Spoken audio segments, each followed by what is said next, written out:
자, 우리 그리스도인들은 이 세상을 어떻게 살아가야 될까요? 우리는 이 세상을 막 살아갈 수가 없습니다.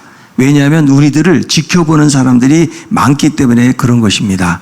안 믿는 사람들은요, 믿는 사람들을 보면서 아무 또 표정도 짓지 않는 것 같지만 사실 속으로는 평가를 내리고 있다는 거예요. 자기 나름대로 도덕적인 잣대를 가지고 또 믿는 사람들을 평가한다는 거예요. 자기는 그렇게 살지 못해도 그래도 예수 믿는 사람들은 무언가 다르고 구별된 삶을 살 것이라는 그런 기대감을 가지고 살아가는 모습을 볼 수가 있습니다. 한국교회가 오늘날 이 세상으로부터 많은 신뢰를 상실한 데는 우리가 그렇게 살지 못했기 때문에 그렇다라는 거예요. 초대교회 성도들은 우리보다 훨씬 더 어려운 삶을 살았습니다. 그들이 예수를 믿는다는 것은 단순히 그냥 교회 다니는 것을 의미하는 것이 아닙니다. 여러 가지 시련과 박해와 어려움들이 그들 가운데 많이 놓여져 있었고, 현대를 살아가는 우리들보다도 훨씬 더 혹독한 세상의 평가 속에서 차별을 받고 편견 그리고 많은 오해를 견디어야만 했던 것입니다. 그런데 사도행전에 보니까 이 예루살렘 공동체는 어떻게 이들을 기록을 하고 있는지에 대해서 보는데, 사도행전 2장 47절은 이렇게 말씀합니다. 하나님을 찬미하며 또 온 백성에게 칭송을 받으니 주께서 구원받는 사람을 날마다 더하게 하시니라. 온 백성, 안 믿는 모든 백성들에게도 칭송을 받았다라는 거죠. 근데 당시 성도들이 열심히 모여서 기도하고 전도를 많이 해서 사람들이 감동을 받은 것일까요? 저는 그렇지 않다고 생각을 해요. 오히려 안 믿는 사람들은 열심히 모이잖아요. 그러면 광신도 취급을 할 수도 있다는 거죠. 초대교인들은 그만큼 세상 사람들에게 덕을 세우는 삶을 살았다.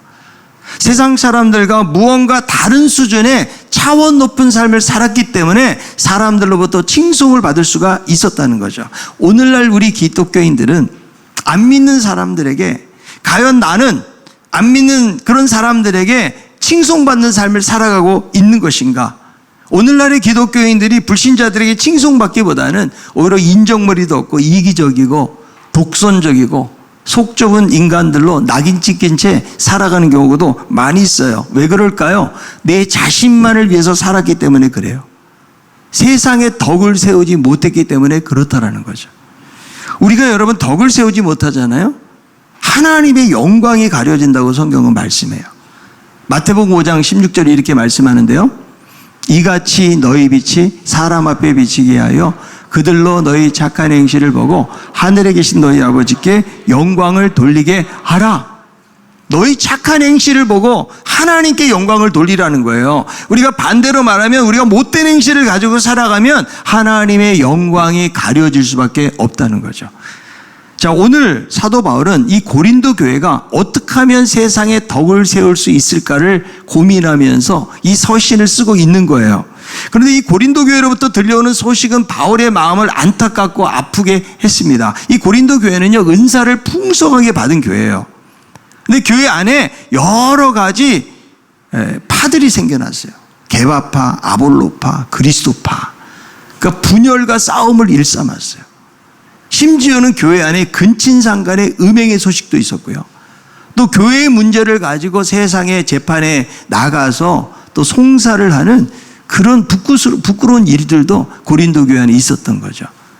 그러니까 이 고린도 교회가 세상에 덕이 돼야 되는데 세상에 덕을 세우지 못하고 오히려 세상보다 더 못한 공동체로 전락했던 것을 볼 수가 있는데, 오늘날 교회의 모습들도 세상에서 사람들로부터 칭송받는 교회가 아니고, 교회가 싸우니까 덕이 안 돼요. 교회가 분열을 일삼고 교회가 시끄럽잖아요. 안 믿는 사람들이 더 잘 알아요. 이런 어려움들이 우리 현대교회 안에 있는 모습을 보게 되어지는데, 사도 바울도 이런 부분들에 대해서 문제가 해결되기를 바라는 마음을 가지고 있는 거예요. 그리고 오늘 본문은 세 번째 방문을 앞두고서 어떻게 하면 그들이 세상에 덕을 세울 수 있을까를 생각하면서 이 목회자의 심정으로 이 메시지를 이들에게 전해주고 있는 것입니다. 우리가 세상에 덕을 세우기 위해서는 어떻게 살아야 되는가? 첫 번째, 겸손해져야 된다는 거예요. 이 겸손한 삶이요, 세상에서 덕을 세우며 살 수가 있는 거예요. 우리가 여러분 교만하잖아요. 그냥 잘난 체하고 이런 사람은요, 눈꼴 사납다고는 말을 많이 하잖아요. 세상에서도 정말 존경받는 사람들은 교만한 사람이 아니에요. 겸손한 사람들이 존경받는 것을 볼 수가 있는데, 이 사도 바울을 보면 자기의 자랑거리가 너무 많지만 자랑하지 않아요. 물론 바울은 이 말씀을 보면 부득이하게 자랑한다라고 이야기를 합니다. 왜냐하면 거짓 교사들이 늘 체험했다, 능력받았다, 병을 고쳤다, 내가 무슨 환상을 보고 계시를 받았다, 이런 자랑들을 일삼고 사람들이 많이 그들의 귀에 귀를 기울였던 것을 볼 수가 있습니다. 그래서 이 교인들이 귀가 솔깃해가지고 그 잘못된 가르침을 쫓아가고 따라가니까 바울도 부득이하게 자랑하지 않을 수가 없었던 거예요. 그러니까 바울은 자기를 나타내기 자랑한 것이 아니에요. 하나님의 복음 때문에 그런 자랑을 하는데, 그래서 고린도서 12장 1절에 보니까 아주 놀라운 자랑을 합니다. 무익하나마 내가 부득불 자랑하노니 주의 환상과 계시를 말하노라. 여러분 고린도서 12장 1절을 한번 읽어보세요. 여기에 바울이 천국을 갔다 옵니다. 3층 천이라고 하는 데를 갔다 와요. 그런데 여러분들이 내용을 보면 바울은 결코 장황하게 이야기하지 않아요. 어떤 한 사람이 있다라고 객관적으로 사람이라고 표현하면서 거기에 대해서 말씀하고 있는데, 그 자랑조차도 육신적인 자랑이라고 생각을 하고 있는 거죠. 저는 아직도 한 번도 천국을 안 갔다 와봤어요. 제가 만약에 천국에 대해서 바울처럼 이런 환상과 계시를 봤다면 여러분들이 제 얼굴 보기 힘들 거예요. 막 다른 교회 다니고 뭐 간증하고 그냥 내가 대단한 체험을 한 것처럼 그렇게 다닐는지도 모르겠어요. 그런데 바울은요, 이런 자랑 자체를 어리석다라고 표현을 해요. 자, 고린도서 12장 6절 이렇게 말씀하는데요. 내가 만일 자랑하고자 하여도 어리석은 자가 되니 할 것은 내가 참말을 함이라. 그러나 누가 나를 보는 바와 내게 듣는 바에 지나치게 생각할까 두려워하여 그만두느라. 그러니까 바울의 이런 신비적인 체험을 이야기하면, 야, 대단하다, 하늘나라를 보고 왔대, 예수님을 만났대, 이러면요, 사람들이 자기를 어떻게 생각한다고요? 지나치게 생각할까 봐. 그러니까 얼마나 지금 바울이 하나님을 향해 있는지를 알 수가 있는 거죠. 바울의 겸손한 모습을 볼 수가 있는데, 바울은 자랑하는 사람을 왜 어리석다라고 표현하고 있는 것일까요? 그 자랑이라는 것은 자기가 잘나고 능력이 있어서가 아니고 모든 것이 하나님께로부터 왔다라는 사실을 그는 인지하고 있는 것이죠. 자, 고린도전서 4장 7절에 이렇게 말씀합니다. 누가 너를 남달리 구별하였느냐? 내게 있는 것 중에 받지 아니한 것이 무엇이냐? 내가 받았은즉 어찌하여 받지 아니한 것이 같이 자랑하느냐?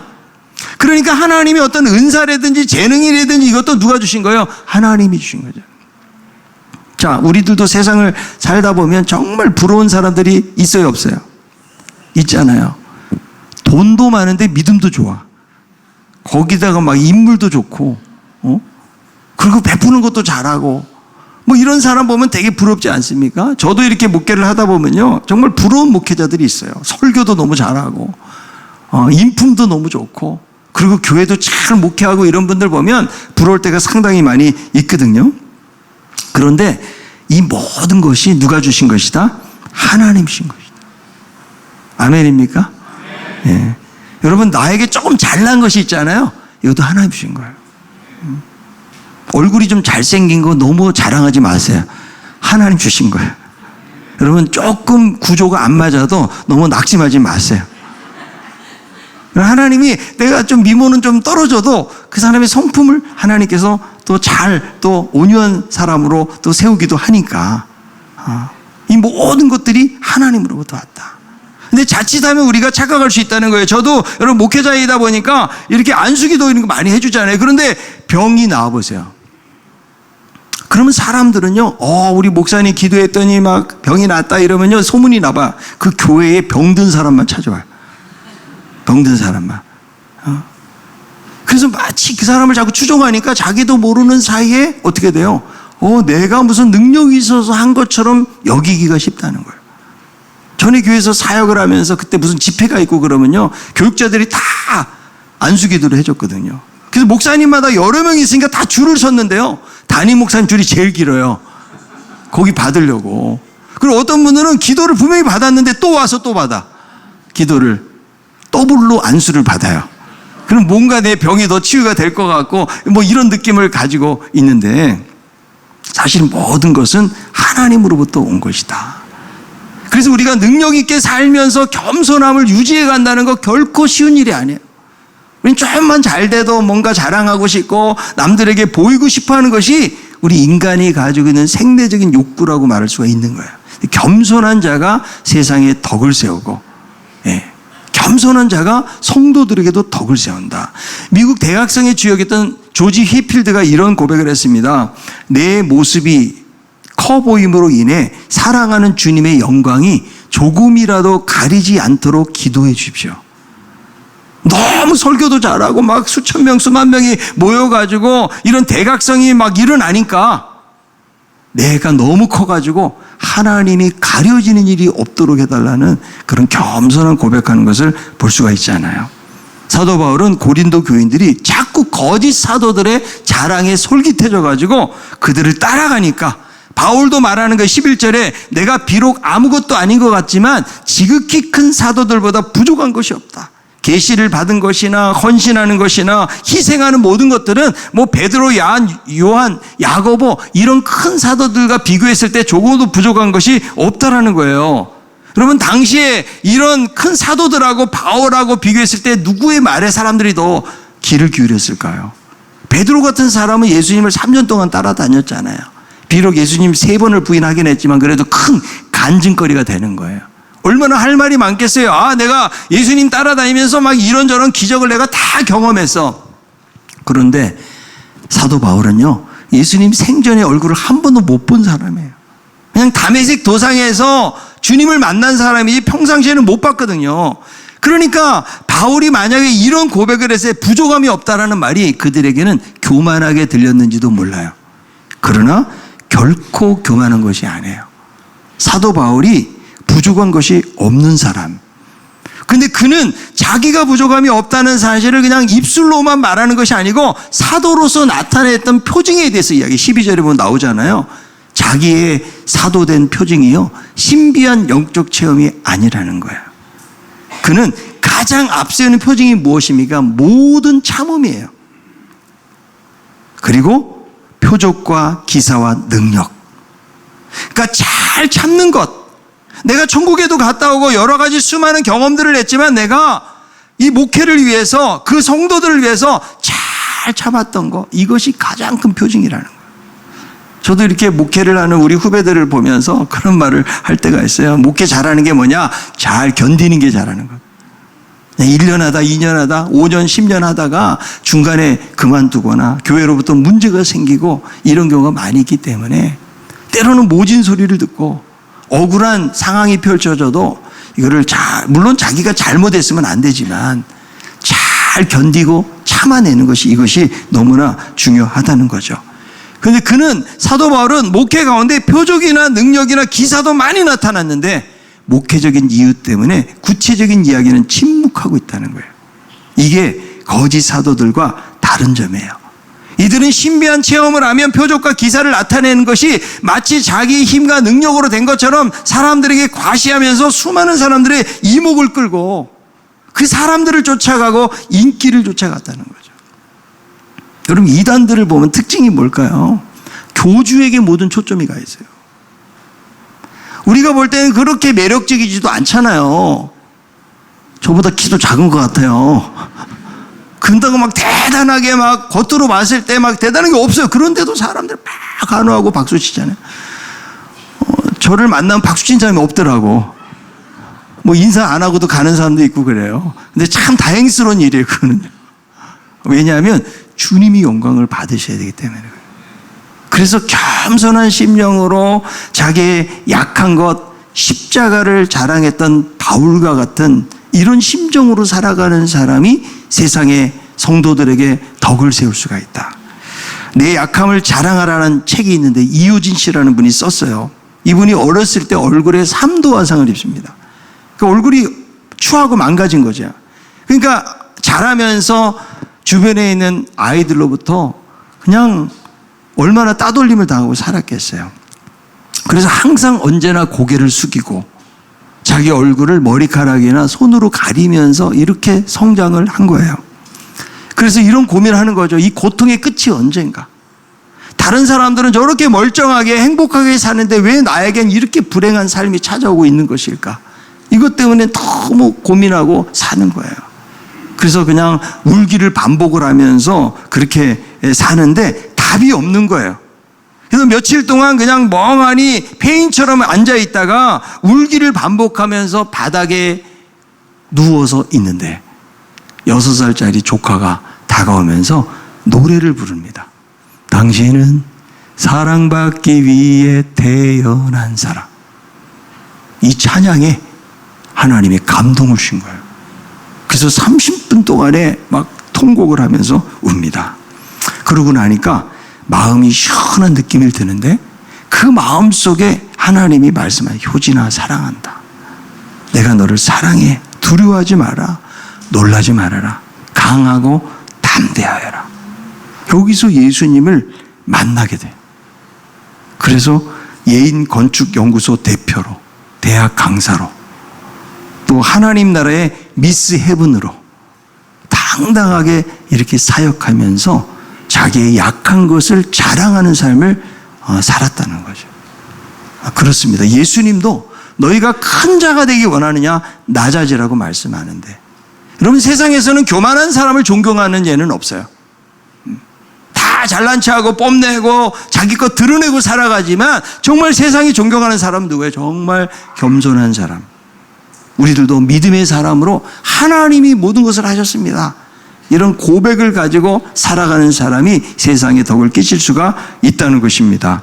예수님이 겸손하고 온유하신 것이 그분의 예수님의 품성이잖아요. 우리들도 예수님을 따라서 겸손하고 온유하게 살아가야 된다는 거예요. 두 번째는 물질에 있어서 깨끗하고 영혼을 사랑하며 희생적인 삶을 살았다는 거죠. 자, 바울은 물질에 대해서 깨끗한 사람이에요. 거짓 사도들은 물질 그리고 인기, 사람을 쫓아 살았어요. 그러나 바울은 끝까지 말씀을 가지고 살았는데 이 고린도 교회에 있을 때 사례를 안 받았거든요. 자, 그러니까 고린도 교회 사례를 받지 않으니까 거짓 사도들이 뭐라고 이야기합니까? 바울이 뭐 봐라, 저 자격이 안 되니까 저 사례를 안 받는 것이다. 이런 험담을 한 거예요. 바울이 돈을 받지 않는 것은요, 고린도 교인을 사랑했기 때문에 그래요.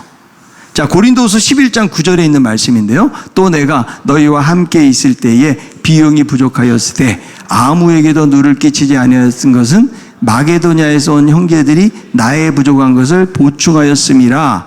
내가 모든 일에 너에게 폐해를 끼치지 않기 위하여 스스로 조심하였고 또 조심하리라. 그러니까 이 사도 바울이 모든 교회에서 비용을 받지 않는 것은 아니에요. 어떻게 여러분 복음 사역을 할 수가 있겠어요? 그런데 특별히 고린도 교회에 대해서는 복음의 순수성을 지키기 위해서, 그리고 사도의 진정한 권위가 무엇인지를 보여주기 위해서. 왜 많은 사람들이 재물을 찾고 돈을 찾고 이거 인기에 연연해서 살아가다 보니까 진정한 사도라는 것은 어떤 것인지를 보여주기 위해서 밤에는 장막을 깁는 일을 하고 텐트 메이커 사역이죠. 그리고는 선교를 했던 바울의 모습을 보게 되거든요. 그러니까 바울은 충분한 권리도 있어요. 얼마든지 대접할 수 있지만 그가 재물을 위한 사역이 아니고 영혼을 위한 사역을 했다. 그리고 고린도 교회 성도들을 진정으로 사랑했기 때문에 폐해를 끼치지 않도록 하기 위해서 돈을 받지 않았다는 거예요.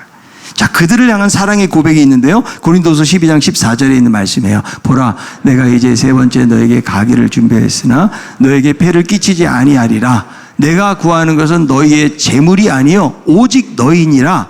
어린아이가 부모를 위하여 재물을 저축하는 것이 아니요 부모가 어린아이를 위하여 하느니라. 자, 세 번째 방문을 앞두고 있는데 얼마나 이들을 사랑하신 일을 보여주는 거죠. 내가 너에게 구하는 건 재물이 아니다. 여러분, 부모가 자녀에게 재물을 구합니까? 물론 월급 타도 안 갖다 주는 경우가 많이 있잖아요. 재물을 구하지 않아요. 그냥 부모는 자녀에게 나눠줄 뿐인 것이죠. 지금 그런 마음으로 있는 것이죠.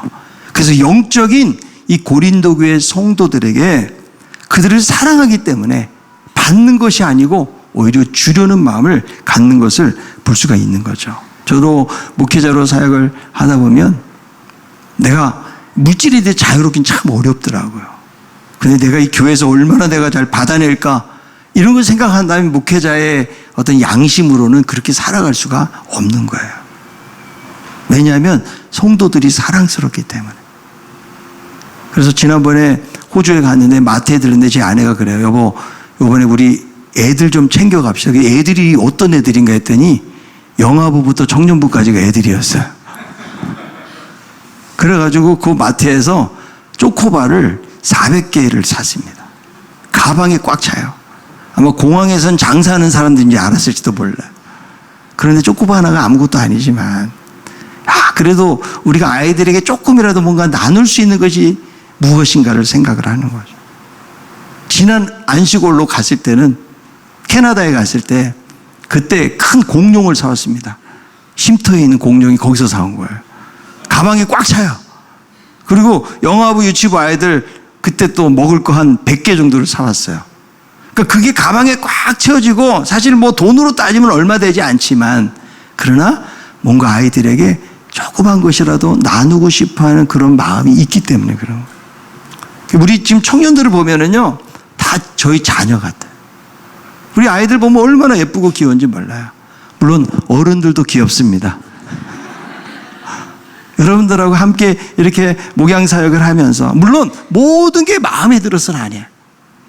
이 고린도 교회도 어때 말이 많고 문제가 많아요. 지금 이 바울에게 뭐 대접을 제대로 해주는 사람이 없고 자꾸 거짓 사도라고 그러고 그들의 귀에 귀를 기울이고 여러분 이렇게 사는 성도들이 뭐가 사랑스럽겠어요. 그러나 그럼에도 불구하고 바울에게 주님의 마음과 심정을 가지고 내가 너에게 구하는 것은 재물이 아니다. 너희들의 영혼을 구하고 너희들을 정말 사랑한다라는 그런 고백을 하는 것을 보면서 참 목회자에게 정말 필요한 것이 이 한량없는 사랑이라는 것. 하다 보면은 이게 목회자도 여러분 상처를 입어요. 여러분들이 그냥 존경하고 사랑합니다 이런 게 아니에요. 어떤 사람은 뒤에서 막 디스하는 사람도 분명히 있어요. 제가 막 가끔 귀가 가려울 때가 막 있어요. 예. 그건 여러분의 자유긴 하지만 그리고 여러분 한 사람 한 사람을 제가 다 돌보고 그렇게 하지는 못해요. 그러나 하나님이 맡겨주신 목양지에서 여러분을 사랑하되 하나님 저에게 하나님 아버지의 마음을 주세요. 이 아버지의 마음으로 사람들을 돌보고 사랑하는 그런 목회를 하려고 저도 애쓰고 기도하고 노력을 해가는 거예요. 바울에게도 역시 이런 마음이 있는데요. 그 영혼을 사랑했기 때문에 그래서 주는 거죠. 저는 여기서 무엇을 읽는가 하면 교회가 세상에 대한 태도가 그래야 된다는 거예요. 세상은 우리에게 아무것도 주는 것이 없다고 할지라도 교회는요 세상에서 나를 주는 거예요. 예수님이 십자가에서 자기 자신을 다 주신 것처럼 우리들이 있어야 될 이유가 뭐냐? 신강교회가 여기 왜 있느냐? 세상에 나눠주기 위해서 그래요. 그런데 나눠주는 것은요 가성비를 따져요. 효율성을 따집니다. 이거 했다가는 손해본다고 생각하면 절대로 나눌 수가 없지만 정말 사람들의 마음을 바꾸고 감동을 주는 것은 무엇입니까? 나눌 때예요. 내가 만약에 뺏어오면 절대로 할 수가 없는 거예요. 어떤 분이 저에게 그래요. 목사님 우리 교회도 땅 좀 사줘 그러더라고요. 땅이 많이 오른대요. 땅이. 그런데 교회가 땅을 사가지고 뭐 불로소득을 가지고 사역하는 건 말이 안 되잖아요. 사실은요. 네, 그렇죠. 우리가 정말 이웃을 향해서 나눠주려면 하나님 앞에 드리고 이웃들에게 나누고 베푸는 삶으로 나아가는 것. 그럴 때에 세상에 덕을 세우는 거예요. 여러분들이 헌금하잖아요. 여러분 안 믿는 분들 그대로 목사가 다 가져가는 줄 알아요. 저 하나도 안 가져가 제가. 네? 여러분 그것을 통해서 어때요? 교회 복음 사역을 위해서 가난한 이웃들을 위해서 사용하는 거잖아요. 그러니까 우리가 하나님 앞에 헌금을 드린다는 것은 뭐냐면 그런 마음의 자세를 우리가 가져야 돼요. 그래서 헌금을 드리는 것도 당장 여러분 아무런 준비 없이 와서 어떻게 헌금을 드립니까? 어떤 분들은 아예 헌금은 생각도 안 하고 예배 드리는 분들이 계시는데요. 여러분 버스 탈 때도 돈 내잖아요. 그죠? 예배 드릴 때 자 성경을 보세요. 구약에도 보면은 제사 지를 때 아무리 가난한 사람도 재물이 있어야 돼요. 하나님이 너 가난하니까 하나님께서 공짜라고 말씀 안 하셔요. 왜냐하면 우리가 말씀을 들었으면 이 말씀대로 살기 위해서 하나님 앞에 드려야 이것을 통해서 하나님 나라가 확장되어지고 변화가 되기 때문에 이것이 너무나 중요한 거예요. 그래서 여러분 헌금을 드릴 때도 감사의 마음을 담아서 한 주 동안 잘 준비해가지고 그리고 드릴 때 특별히 웃으세요, 여러분. 기쁨으로 하나님 앞에 드리는 여러분 되기를 바랍니다. 아멘. 자, 그래서 말씀에 나와 있죠. 고린도후서 9장 7절이에요. 각각 그 마음에 정한 대로 할 것이요 인색함으로나 억지로 하지 말지니 하나님은 즐겨내는 자를 사랑하느니라. 하나님이 즐겨내는 자를 사랑한다는 거예요. 그러니까 여러분의 신앙이에요. 이걸 뭐 강요해가지고 뭐 내느냐 마느냐 이것이 아니고, 하나님 내가 너무 사랑한다면, 하나님 나라를 위해서, 교회를 위해서, 이웃들을 위해서 사랑한다면 하나님 앞에 드릴 때에 하나님 내가 이것을 드립니다. 적은 것이지만 물고기 2마리, 떡 5개, 오병이 아무것도 아니지만 수천 명을 먹이는 하나님의 도구로 쓰임을 받은 것처럼. 그래서 하나님 앞에 드리는 것은 여러분 양이 아니에요. 질을 요구하시는 거예요. 한 가난한 가부가 여러분 2렙돈을 드리잖아요. 한 2,000원 되는 거예요.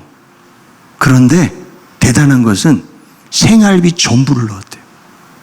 거기에 예수님께서는 연보암에 사람들이 헌금하는 모습을 지켜보셨어요, 예수님께서. 그런데 부자들은 많은 돈을 넣을 때도 예수님의 관심은 없었어요. 2렙돈, 정말 부끄러운 돈 같지만 이것을 하나님 앞에 드리는 절대적인 믿음의 사람을 보면서 칭찬하신 것처럼, 저도 목회를 해보니까 돈이 많다고 헌금을 많이 하는 게 아니더라고요. 정말 믿음이 있어야 하는 거예요. 이웃 사랑하는 마음이 있어야 하는 거고, 여러분 교회를 사랑하는 마음이 있을 때 하나님 앞에 드리게 되는 거죠. 뭐 누구 체면 때문에 이렇게 하는 것이 아니에요. 정말 감사의 마음을 가지고 은혜의 삶을 살잖아요. 그러면 내가 하나님 앞에 11조를 드리는 것도 여러분 필요한데 다 쓰고 드리려고 하면 절대 못 드려요. 하나님, 이건 하나님 겁니다. 다 하나님의 것이지만 미리 제가 드립니다. 나머지 이거로 살 때에 하나님 도와주세요. 여러분 그런 믿음이 저는 필요하다고 생각해요. 우리가 계산하고 생각하고 이렇게 해가지고 우리 인생이 그렇게 되는 것이 아니고, 우리가 하나님을 믿는 사람이기 때문에 우리는 우연이 아니에요.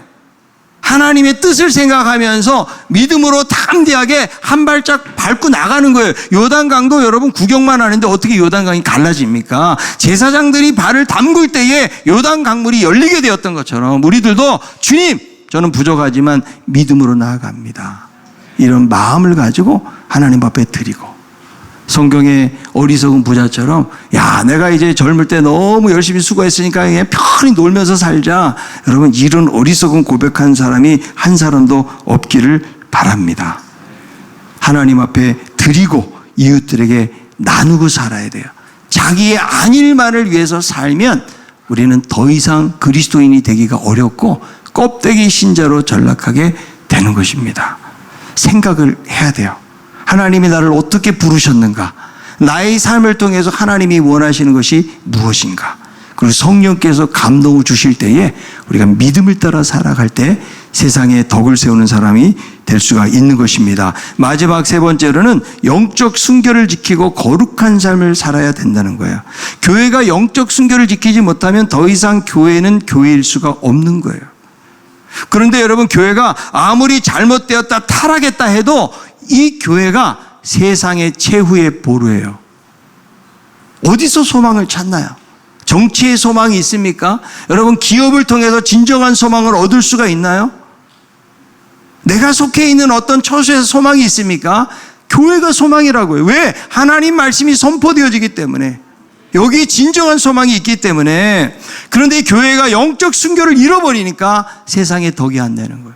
세상에서 안 하고 거부하는 것들을 교회들이 하고 있으니까. 그러니까 여러분, 세상에 덕을 세울 수가 없어요.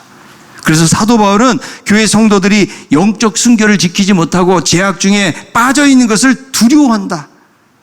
그러니까 바울은 다시 그들을 만나기를 원하는데 어떻게 만나기를 원해요? 회개한 모습으로 만나기를 원하는 거예요. 근데 많은 사람들이 회개하고도 돌이키지 않으니까 그것이 너무나 두렵다라고 고백을 하고 있는데, 자, 우리들도 세상을 살면서 우리의 두려움은 무엇입니까? 세상에서 안 되는 것에 대한 두려움이 우리에게 있는 것 아니에요. 직장에서 승진 못하고 월급 깎이고 구조조정되고 사업이 안 되고 자녀들이 대학 가는데 실패를 하고, 세상에서 내가 무언가 형통한 삶을 사는데 거기에 여러분 방해물, 걸림돌이 있다면 그것을 두려워하지 않나요? 그런데 바울이 갖는 두려움은 그런 두려움이 아니에요. 하나님 앞에서 바로 살지 못하는 것을 두려워하는 거예요. 자기가 죄를 지었으면 회개하고 돌이켜야 되는데 여전히 애통하는 모습으로 살아가지 못하는, 영적으로 무뎌있는 이 고린도 교회 성도들을 향해서 그는 두렵다라는 말을 하는 것을 보게 됩니다. 사도 바울이 고린도 교회를 방문하면서 죄의 문제에 대해서 사실은 말할 이유가 별로 없어요. 왜냐하면 누구나 죄의 문제를 이야기하면 싫어하기 때문에 그래요. 그들을 위로하고 그냥 격려하고 갔으면 편하게 갔을지도 몰라요. 그런데 사도 바울은 죄의 문제를 이야기하면서 너희에게 더러움과 음란함과 호색함을 회개하지 아니하는, 특정한 몇몇 사람들이, 특별히 이런 죄에 빠져 있는 사람들이 있었거든요. 그런데 그는 사랑의 사도였기 때문에 거짓 사도들처럼 인기와 물질에 연연하지 않고 이 죄의 문제를 다루고 있다는 거죠. 미국의 레이크 우드라고 하는 조엘 오스틴이라는 목사님이 있어요.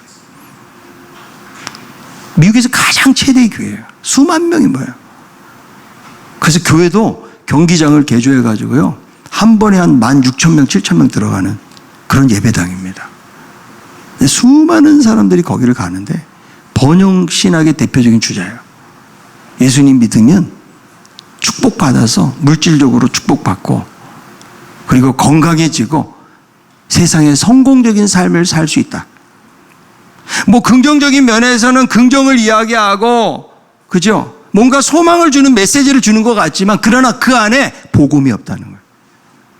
복음은요, 우리가 죄를 제껴놓고는 복음을 받아들일 수가 없어요. 내가 죄인인 것이 깨달아져야 어때요? 하나님의 은혜가 나에게 다가온다는 거예요. 그래서 그 죄에 대한 이야기를 하고 있거든요. 저도 그런 생각을 해봐요. 영적으로 우리가 무뎌지면은 우리의 두려움이 세상에 있는 것들이 두려워지는 거예요. 하나님 앞에서 내가 어떻게 살아가는가 성찰하지 못하고 내가 회개하고 돌이켜야 되는데 이런 것들을 두려워하지 않는다면 우리는 세상에 덕을 세우는 삶을 살아갈 수가 없어요. 오늘날 여러분 교회들이 얼마나 세상 사람들의 욕을 먹습니까? 우리가 정말 덕을 세우는 교회가 되기 위해서는 각자 개인적인 죄의 문제에 대해서 하나님 앞에 돌이켜요. 자백하고 회개하고 그래야 나를 봐는 거예요. 우리는 그냥 나도 모르게 내가 교만한 채 살아가고요, 내가 그래도 하나님과 관계를 잘하고 있다고 살아갈 수 있지만 세상 사람들로부터 우리 욕먹고 그렇게 조롱받으면 살 수도 있다는 거예요. 우리가 이 말씀을 통해서 하나님, 내가 영적으로 너무 무뎌져서 죄의 문제에 그러면 요즘 눈물이 안 나요. 저도 눈물이 잘 안 나는 것 같아요. 그만큼 삶이 편안해졌기 때문에 그래요.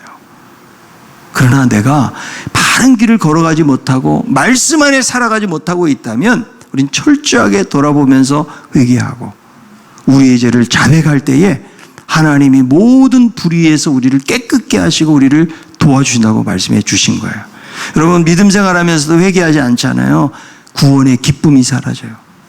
왜 신앙생활하는데 기쁨이 사라질까요? 하나님과 나 사이에 뭔가 죄의 문제가 달려있기 때문에 그래요.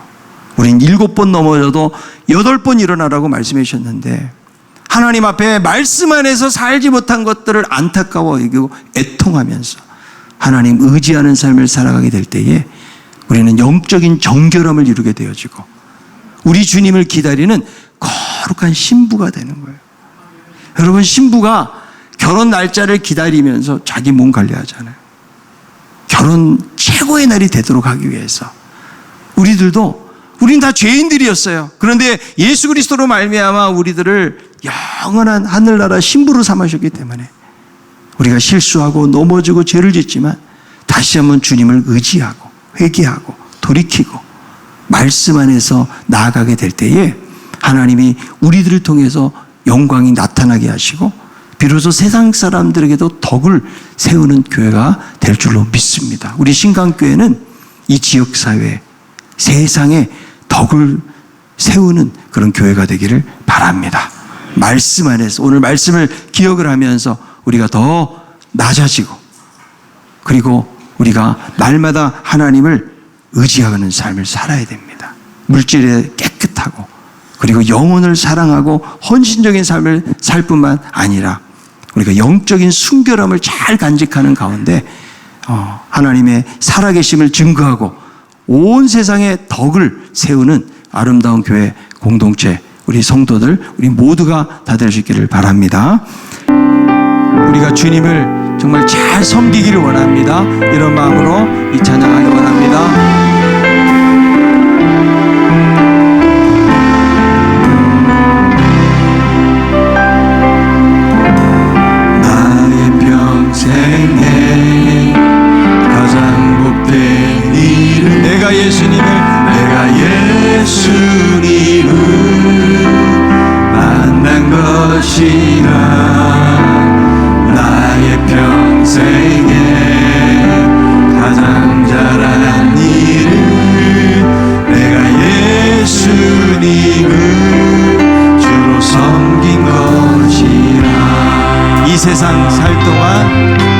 이 세상 살 동안 내가 걷는 때론 험하여서 넘어질 때 때론 험하여서 넘어질 때도 주의 강한 소리 나를 붙드시니 나는 예수님만 주로 섬기며 나는 주를 섬기는 것에 후회가 없습니다. 내가 걸어온 모든 시간 다 주의 은혜니 내가 걸어갈 모든 날도 주만 섬기며 살리 오직 예수 이름 부르며 살아가리라. 나는 주를 섬기는 것에 후회가 없습니다. 나는 주를 섬기는 것에 후회가 없습니다. 내가 걸어온 모든 시간 다 주의 은혜니 내가 걸어갈 모든 날도 주만 섬기며 살리 오직 예수 이름 부르며 한번 눈을 감고 묵상하면서 나의 평생에 가장 복된 일은 나의 평생에 가장 복된 일은 내가 예수님을 만난 것이라. 예수님을 만난 나의 평생에 가장 잘한 일이 있습니다. 내가 예수님을 주로 섬긴 것이라. 내가 예수님을 주로 섬긴 것. 이 세상 살 동안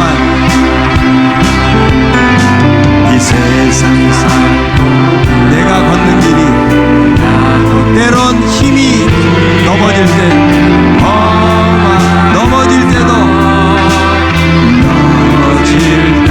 주의 강한 손이 나를 붙드시니 나는 예수님만 주로 섬기며 살겠습니다.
하나님께서 은혜로 지금까지 우리들을 인도하셨어요. 하나님, 우리가 이 세상 살면서 세상에 덕을 세우는 교회가 되고 그런 우리 개인 한 사람 한 사람이 되기를 원합니다. 주여, 지금보다 더 낮아지게 하시고 예수님처럼 겸손하고 온유한 삶을 살게 하시고 내 능력이 아니고 모든 것이 하나님의 은혜였음을 고백하는 삶이 되게 도와주옵시고, 하나님 아버지, 우리가 물질에 대해서 깨끗한 삶을 살 수 있도록 우리를 붙들어 주시고 영혼을 사랑하고 헌신하고 하나님 앞에 드리는 삶을 살기를 원합니다. 또한 하나님 아버지, 저희들 붙드셔서 영적으로 순결한 삶을 살기 원합니다. 거룩한 신부로 예비되어서 주님이 오실 때에 하나님, 우리가 주님 정말 기쁨으로 만날 수 있도록 저희들 삶을 인도해 달라고 오늘 말씀을 생각하면서 같이 한번 한 목소리 기도하겠습니다. 하나님 아버지, 은혜를 감사합니다.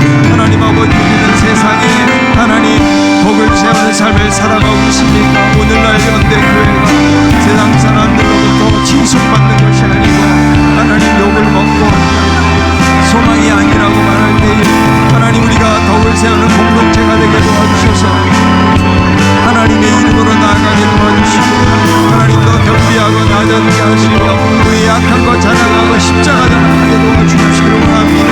하나님, 물질에 깨끗한 삶을 살게 하시고 영원 사랑하고 하시고 하나님, 헌신하고 희생하고 드리는 삶을 살 수 있도록 도시기 원합니다. 아버지, 우리의 영혼을 하나님 순결하게 깨끗하게 하셔서 세상에서 하나님 바른 모습으로 세상을 살리고 세우는 그런 복된 교회 모습 될 수 있도록 아버지, 우리를 흔들어주시기 원합니다. 우리를 향한 하나님의 놀라운 사랑과 은혜를 경험할 수 있도록 아버지 붙여주시기 원합니다. 주여 도와주시옵소서. 하나님 아버지, 우리가 세상에 덕을 세우는 삶을 살아가고 있습니까? 현대 교회가 세상으로부터 신뢰를 얻지 못하고 욕먹고 오히려 세상 사람들보다 더 못한 공동체의 못난 모습으로 살아가는 하나님, 우리 한국교회, 우리 교회를 하나님 긍휼히 여겨 주옵시고, 하나님, 예수님이 겸손하고 온유하신 것처럼 이 모든 것이 하나님의 은혜인 것을 고백하면서 더 겸비하게 하시고 낮아짐으로 세상에 덕을 세우는 저희들 되게 도와 주옵시고, 우리 약한 것을 자랑하고 십자가를 자랑하는 저희들 되게 하여 주시옵소서. 하나님, 물질에 대해서 깨끗한 삶을 살 수 있도록 도와 주옵시고 영혼을 사랑하며 희생하고 수고하고 헌신하는 그런 삶을 살 수 있도록 도와 주옵시고, 하나님 아버지, 우리가 영적으로 더 깨끗해지고 순결해지기를 원합니다. 그리스도의 십자가의 보혈로 저희들을 정케하여 주시옵소서. 하나님, 우리가 세상에 있는 것들은 염려하고 걱정하면서 하나님 영적인 부분들에 대해서 우리가 놓치고 살아갈 때가 많이 있습니다. 이미 하나님 아버지, 세상에 젖어서 영적으로 둔감해진 저희들의 심령을 다시 한번 깨워주시고 살려주시고 회개하고 돌이키고 세상에 덕을 세우는 교회 공동체로, 교회로 저희들 한 사람 한 사람으로 하나님이 그렇게 세워 주시옵소서. 그래서 거룩한 신부로 주님을 기다리는 삶을 살아가는 저희들 다 되게 하여 주옵소서. 예수님의 이름으로 기도합나이다. 아멘. 이제는 우리를 위해서 죽으시고 부활하신 우리 주 예수 그리스도의 크신 은혜와 하나밖에 없는 아들 주신 아버지의 놀라운 사랑과 험한 세상, 죄악이 간영한 세상 속에서 저희들을 지켜주시는 성령님의 감동 감화, 교통인도, 역사하심이 세상에 덕을 세우는 공동체, 교회, 우리 한 사람 한 사람이 되기를 소원하고 다짐하며 믿음으로 나아가는 우리 모든 성도들 머리머리 위에 이제로부터 영원토록 함께 있을지어다. 아멘.